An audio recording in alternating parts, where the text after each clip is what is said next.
पुरी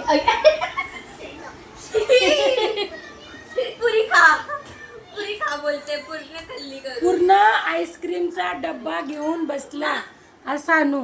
पूर्ण आईस्क्रीमचा डब्बा घेतलाय.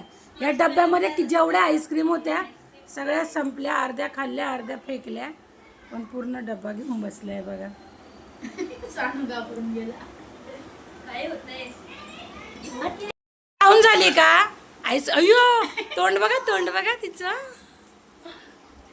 अजून पाहिजे माई? नाही म्हणते.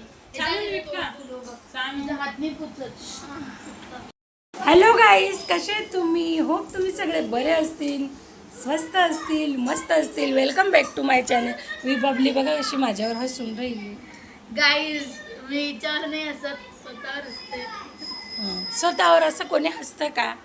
तुम्हाला माहिती आहे आमची लाडकी बहीण आली आहे सासरवरनं, सुट्ट्या लागल्या, त्याच्यामुळे आमचा सानू पण आला आहे गावावरनं. आता ते लोक आले मामाच्या गावाला फिरायसाठी, कारण सानूचे एक्झाम वगैरे झाले ना, मग त्याच्यामुळे ते लोक मामाच्या गावाला आता फिरायला आलेत.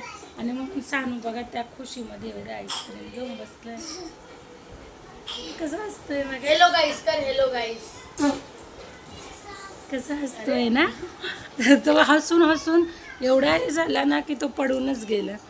तर ना बेबली आणि सानू हे लोक बरोबर 1 वर्षाने आले.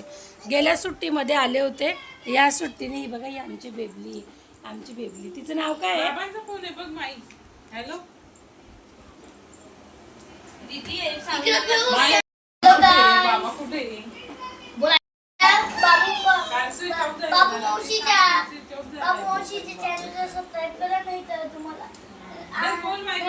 नाही मिळणार. आईस्क्रीम नाही मिळणार गाईज. हे त्याला त्याला हे आम्ही शिकवलं नाही, तो मनाने बोलतोय गाईज. शपथ आम्ही कोणीच सांगितलं नाही त्याला असं बोलायला, तर त्याचं बोलतोय.